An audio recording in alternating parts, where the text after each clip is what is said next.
Le Seigneur des Seigneurs. Je ne t'entends pas des acclamations. Je ne t'entends pas l'acclamer. Le roi de gloire. Amen. Est-ce qu'on peut s'asseoir, s'il vous plaît? Je salue toutes les personnes qui nous suivent aussi en live sur TikTok, sur YouTube. C'est une première, on n'a pas l'habitude. Amen. Que le Seigneur vous bénisse. Et je suis très heureux, bien-aimé, de vous servir encore ce midi. Et je crois que par la grâce de Dieu, Dieu va nous faire encore du bien. Par la grâce de Dieu, Dieu nous fera encore du bien ce midi. Amen. Amen. Je te prie de saluer ton voisin de gauche. Dis-lui que Jésus l'aime. Salue ton voisin de droite. Dis-lui que Jésus combattra pour toi.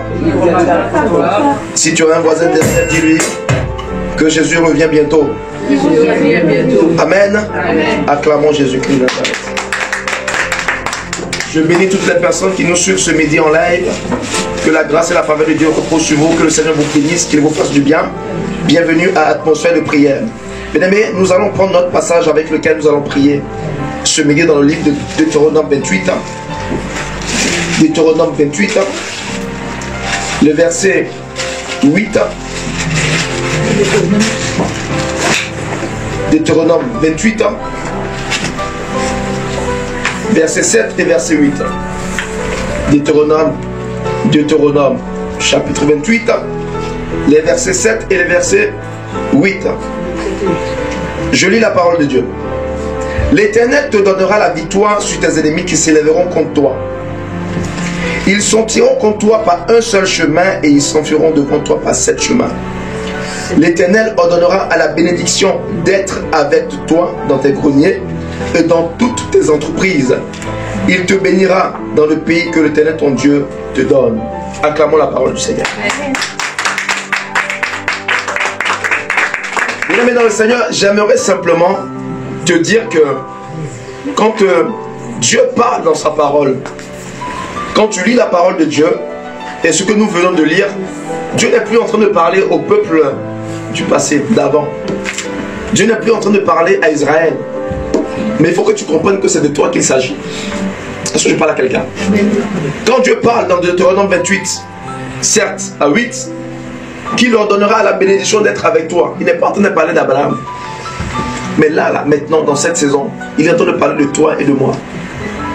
Amen. Amen. J'avais dit l'autre fois que avoir un CDI, un travail permanent, à durée indéterminée, avoir un toit, avoir une voiture, bien se vêtir, ce n'est pas une bénédiction. Je vais choquer quelqu'un. Donc on pense que quand j'ai un travail, j'ai une maison, j'ai un moyen de déplacement, je m'habille bien, que je suis béni. Non. Ce n'est pas une bénédiction. Je vais t'expliquer. Quand un parent a un enfant, tout parent ici, c'est qu'il a l'obligation de subvenir à certains besoins de son enfant. Que l'enfant soit rebelle, qu'il soit obéissant, qu'il écoute ou pas, tu as l'obligation de lui donner à manger, de le soigner et de lui donner un toit. Est-ce que je parle à quelqu'un? De l'instruire même. Donc notre Dieu, il est un Dieu responsable. Quand tu as donné ta vie à Jésus, tu as accepté notre Dieu. Bien aimé, le béaba, là, les basiques, là, c'est ça, c'est le béaba. Et d'ailleurs, les païens n'ont même pas besoin de Jésus pour avoir ça. Les païens, ils ont toutes ces choses-là. Ils n'ont même pas de Jésus-Christ. Pas besoin, ils n'ont pas Jésus-Christ pour avoir ça. Mais la bénédiction, c'est ce qui est extraordinaire. Je vais t'expliquer. C'est quand tu es capable, dans ce que tu as, d'avoir la paix avec ça. Et non seulement tu as la paix avec ça, tu es capable encore de bénir d'autres personnes. Parce qu'il a dit, je ferai de toi une source de bénédiction. Mais ma prière pour toi, c'est qu'alors que tu as mis les pieds aussi aujourd'hui, que Dieu fasse de toi une source de bénédiction. Amen. Amen. Que Dieu fasse de toi une source de bénédiction. Amen. Il y a des gens qui ont un travail, ils ont tout ce qu'il faut, mais ils sont obligés de rationner le repas, d'avoir une liste, de faire les courses, de dire non. En fait, quand tu es à ce niveau-là, c'est bien, mais Dieu te donne juste l'essentiel qu'il faut. Comme tout parent responsable doit donner à manger à son enfant, même sans demander. Mais maintenant, à quel moment tu entres dans la bénédiction extraordinaire de Dieu? Quand Quand est-ce que Dieu te fait de toi une source de bénédiction? Un, quand il voit en toi qu'il est capable de se déployer en toi. Dieu doit être en mesure de se déployer en toi. La Bible dit que ce sont les bénédictions de l'Éternel qui enrichissent et qui ne se font sur d'aucun chagrin. Donc quand tu as une bénédiction et qu'il y a le chagrin qui va avec, ce n'est pas une bénédiction. La bénédiction que tu as doit être en mesure de t'apporter la paix. Ainsi d'autres personnes peuvent travailler. Ils travaillent nuit et jour, ils se battent beaucoup, mais ils rentrent peu. Il y a des gens qui travaillent beaucoup, qui rentrent peu. Non seulement ils rentrent peu, le peu qu'ils entrent là, ils ne sont même pas capables de faire quelque chose avec. Moi j'ai croisé des gens qui m'ont dit, ça fait 20 ans que je suis en Occident, mais je n'ai même pas un bout de terre. Je n'ai rien réalisé, ça fait 40 ans que je suis là, ça fait 15 ans, ça fait 10 ans que je suis là. Je n'ai plus rien fait. Mais ma prière pour toi, alors que tu m'entends, quel que soit d'où tu m'entends, c'est que là maintenant, là, que Dieu commence à te multiplier. Amen. Oh, que Dieu commence à te multiplier. Amen. Mais quand Dieu t'a créé là, il y a des choses qu'il a dites sur toi, qui vont avec toi. Mais qu'est-ce qui empêche cela? Il a dit, soyez féconds, multipliez, assujettissez et dominez. Dieu t'a créé pour que tu domines. Amen. Dieu ne t'a pas créé pour que tu sois dominé. Non. Dieu t'a créé pour que tu domines. Dieu t'a créé pour que tu sois fécond. Dieu t'a créé pour que tu sois capable d'être multiple. C'est ça la promesse de Dieu. Qu'on ne te dise pas le contraire. Mais maintenant, qu'est-ce qui fait que tu entres dans une dimension où tu es restreint, tu stagnes, tu n'avances pas? Deux choses. Un, soit c'est le péché.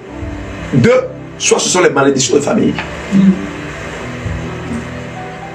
Soit le péché a restreint la capacité de Dieu à travailler dans ta vie, ou les malédictions familiales, générationnelles t'ont embrigadé, t'ont empêché d'avancer. J'ai vu quelqu'un qui me disait récemment, apôtre, je ne sais pas ce qui se passe dans ma vie, mais chaque fois qu'un homme doit me doter et qu'on doit aller jusqu'au bout, à quelques heures, à quelques minutes, l'homme là doit prendre ses affaires et partir. Je lui ai dit, combien de ta famille sont mariés? Combien sont divorcés? Fais les statistiques. Ça te permettra de comprendre qu'est-ce qui se passe. Mais ma prière pour toi, moi, ce midi, que toute malédiction familiale, Amen, toute oppression familiale soit complètement renversée. En 2024, oh je dis, je déclare, en 2024, toi dans ta famille là, tu seras cette étoile qui brille plus que tout le monde. Amen. Amen. J'ai toujours dit que quand tu entres dans une nation, tu vois souvent un arbre qui dépasse tous les arbres dans la nation. Tu seras cet arbre dans ta famille. Amen. Il y a toujours un arbre, même dans la forêt, qui est plus haut que tous les arbres. Tu seras cet arbre. Dieu fait de toi cet arbre dans ta famille. Dieu fait de toi cet arbre partout où tu passeras. Dans le nom puissant de Jésus-Christ. Quand tu regardes le ciel, il a dit à Abraham, il dit, lève la tête et regarde le ciel et compte les étoiles. Compte les étoiles. Je décrète et déclare que de la même façon que quand on regarde le ciel la nuit, il y a une étoile qui brille plus que toutes les étoiles. Amen. Que Dieu fasse de toi en 2024 cette étoile qui brille plus dans ta famille. Amen. Oh, que Dieu fasse de toi cette étoile devant laquelle les hommes et les femmes de ta famille vont se prosterner au nom de Jésus-Christ. La bénédiction, bien aimé, avoir un travail, tu n'es pas béni. Non. Avoir un moyen de déplacement, tu n'es pas béni. Mais la bénédiction de Dieu va te rencontrer en 2023, en 2024. Amen. La bénédiction de Dieu va te rencontrer. Tu ne feras pas d'effort. Parce qu'il a dit ici, c'est pas moi qui le dis, il dit, j'ordonnerai à la bénédiction d'être avec toi. C'est un ordre. Mais l'une des choses extraordinaires qui m'est arrivée, quand j'ai accepté le Seigneur, je n'étais même pas encore pasteur, quand j'ai accepté le Seigneur, c'est de comprendre certaines vérités que j'explique tous les jours, je me tue à expliquer tous les jours. Mais depuis que j'ai accepté le Seigneur, j'ai connu une période de quelques mois de galère. Mais jusqu'aujourd'hui, je ne manque de rien. Amen. Je te promets que je ne manque de rien. Mon épouse ne manque de rien. Mes enfants ne manquent de rien. Amen. Et je suis capable, nous sommes capables de bénir encore d'autres personnes. Amen. Pourquoi? Simplement parce que j'ai compris qu'avec Dieu, il faut respecter ses totems. Voilà. Toute divinité a des totems. Je vais vous expliquer. Toute divinité a des totems. Toutes les divinités, pour les personnes qui dans le monde hier, c'était resté dans le fétichisme, dans l'idolâtrie. Ça, faut quand ils vont chercher un fétiche, un dieu, ils leur imposent des totems. Ne fais pas ça, ne fais pas ci, ne mange pas ça, ne va pas là. Mais le problème de beaucoup de chrétiens, d'enfants de Dieu, c'est des mangeurs de totems de Dieu. Je reprends. Le totem, ce sont les interdits. Toute divinité, tous les dieux que vous allez croiser, y compris notre Dieu tout-puissant, il a des interdits. Respecte les interdits de Dieu à partir d'aujourd'hui. Quand il te dit ne va pas à gauche, va pas à gauche. Quand il dit ne va pas à droite, merci maman, va pas à droite.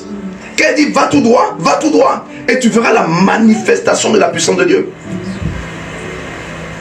La prière de combat que tu dois beaucoup faire, maman, ce n'est pas combattre Satan. C'est de beaucoup prier pour que Dieu t'arrache le péché. Amen. Je vous dis la vérité. Quand tu ne vis plus dans le péché, il y a des combats que tu ne mènes même pas. Il y a des prières que tu ne fais plus. Mais tellement on vit dans le péché, on est dans le combat. Pourquoi? Parce qu'en fait, péché, c'est simplement dire à Satan, tu es mon ami. C'est dire à Satan, tu es mon ami, viens, on collabore ensemble. Et j'ai tout le temps répété. Pourquoi j'insiste sur ce message? Parce que c'est le message que le Seigneur m'a donné. J'insiste sur ce message. Je le prêche et je le prêcherai. Si tu veux, viens. Si tu ne veux pas, ne viens pas. Et je sais qu'il y a la victoire dans cela. Satan va te convaincre toujours de pécher. Il va t'amener, il va même te dire, écoute, tu es seul, personne ne te voit. Pourquoi? Parce que c'est le seul moyen par lequel vous deux, vous avez quelque chose en commun. Jésus dit, il dit, le prince de ce monde arrive, mais il n'y a rien de lui en moi. Le prince de ce monde arrive, mais rien de lui n'est en moi. Le prince de ce monde arrive, mais rien de lui ne se trouve en moi. Amen. Qu'est-ce qu'il y a de Satan en toi? Qu'est-ce qui lui appartient qu'on peut retrouver en toi? C'est une question. C'est le mensonge, c'est le vol, c'est la duplicité. Qu'est-ce que c'est qu'on peut trouver chez lui qui est en toi? Aussi longtemps qu'on trouve quelque chose qui est en lui, qu'on trouve en toi, tu ne pourras pas avancer avec Dieu. Tu ne pourras pas voir la gloire de Dieu. Si tu veux voir la manifestation de la puissance de Dieu, bien aimé, en 2024, sors du péché. Amen. Fuir le péché. Si quelqu'un te dit que même si tu vis mal, tu vas être béni, c'est faux. Je ne fais pas partie des gens qui vont te dire à cause de ta dîme, là, de tes offrandes, que comme tu pêches là, et que tu payes ta dîme là, tu vas aller au ciel. C'est faux.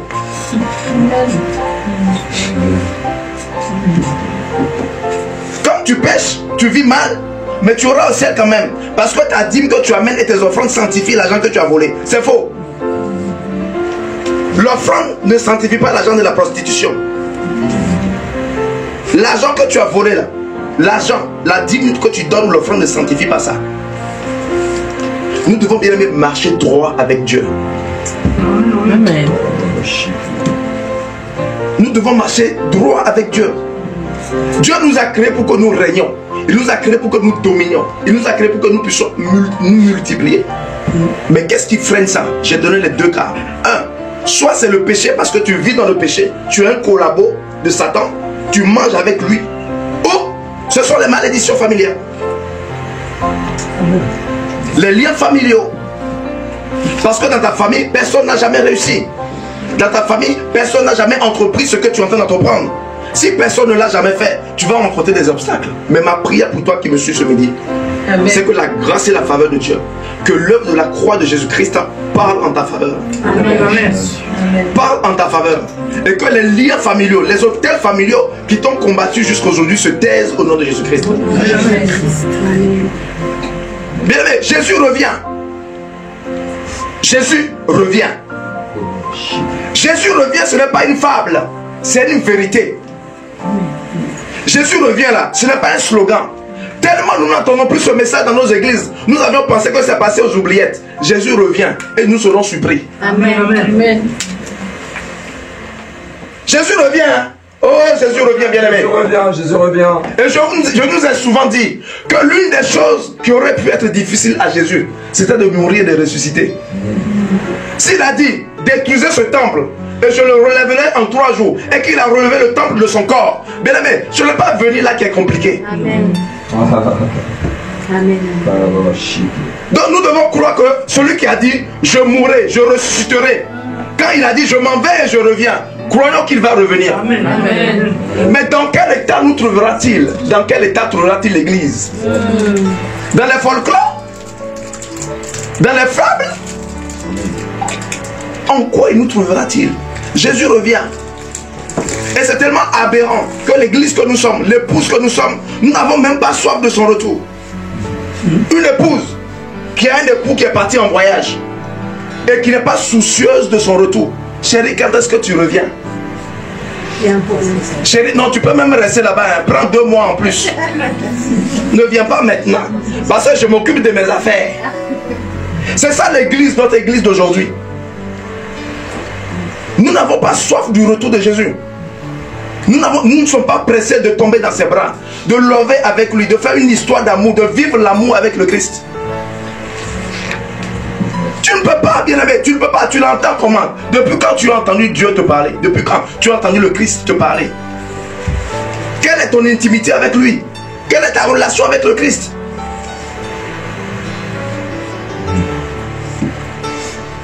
Quelle est ta relation avec lui? Quelle est ton intimité avec le Christ? Sans intimité, il n'y a pas de révélation. Sans intimité, il n'y a pas de révélation. Parce qu'il y a de ces révélations qui ne sortent que dans l'intimité. Amen. Amen. Il y a de ces secrets qui ne sortent que dans l'intimité. Nous sommes dans un siècle. Et dans ce siècle-là, nous sommes préoccupés par les choses de ce siècle. Nous voulons une voiture, nous voulons une maison, nous voulons réussir. C'est bien. Mais nous n'avons pas été sauvés pour ça. Je vous dis la vérité. Hein. Et je sais qu'il y en a qui ne vont plus revenir. Mais c'est pas grave. Je vais intercéder pour toi. Parce que Jésus ne m'a pas appelé pour une foule. Je ne cherche pas la foule. Je préfère aller au ciel avec une seule brebis bien convertie que d'aller en affaire avec une foule. Amen. Amen. Donc quand tu reviens là, que tu viennes, alléluia, que tu ne viennes pas, je vais intercéder pour toi. Mais j'ai l'obligation de te dire la vérité. Amen. Amen. Amen. Amen. Amen. Amen. Quelle est ta relation avec lui?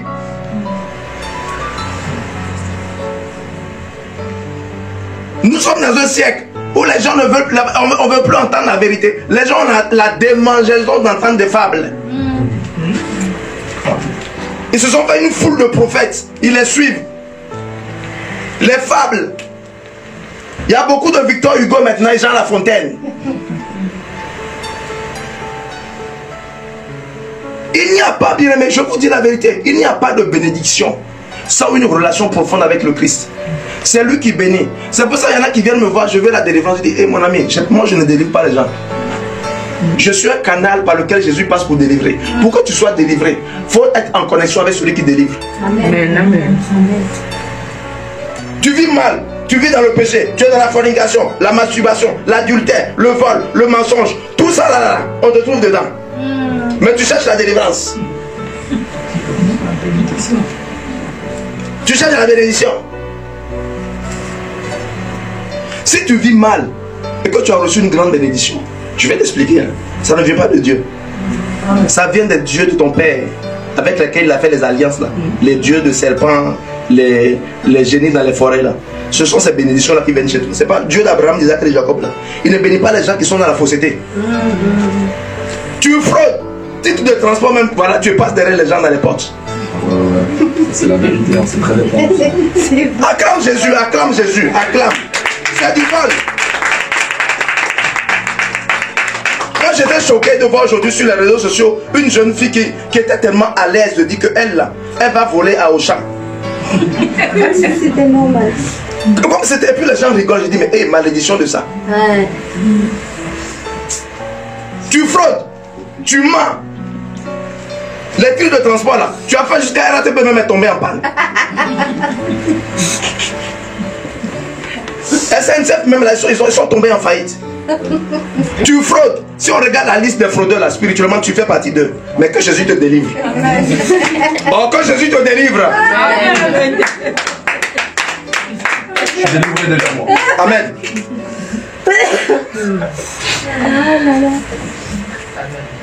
Qu'est-ce qu'il y a de lui en toi? Il dit le prince des ténèbres arrive, mais il n'y a rien de lui en moi. Mais cette parole-là, Jésus va te bénir, Jésus va te multiplier là. Amen. Il ne peut pas te multiplier si tu es dans les ténèbres. Amen. Amen.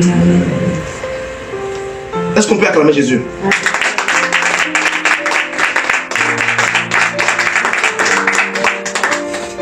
Il dit le voleur ne vient que pour égorger, de tuer et de détruire. Donc si tu vis dans le vol, c'est que tu dis à Satan, viens, tu es mon pote. Viens, tu es mon partenaire. Nous allons ouvrir une société ensemble. Parce qu'il est le chef des vols des brigands. C'est un brigand. Il n'y a pas un petit vol. Il n'y a pas une petite fausseté. Voler 1 centime là, c'est le vol. Il n'y a pas de demi-vérité. Non, j'ai dit la vérité à des... Non, c'est un mensonge. Quand tu vas commencer à comprendre ça, bien mes frères et sœurs, tu vas voir que ta relation avec le Seigneur va changer. Tu vas voir que Dieu est capable de mettre en toi beaucoup de choses. Cherchez premièrement le royaume. C'est sûr, la justice. Et la justice et tout ça nous serait donné. Amen. Jésus revient, bien-aimé. Je ne manquerai pas de nous le rappeler que Jésus revient. Mais dans quelles conditions nous trouvera-t-il?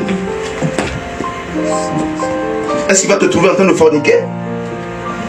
Est-ce qu'il va te trouver en train de te masturber? Est-ce qu'il va te trouver en train de regarder les pornos? Il y a des gens ici, il ne faut même pas regarder sur son téléphone. C'est pas la peine. Il y a des images mais catastrophiques dignes d'un film d'Hollywood.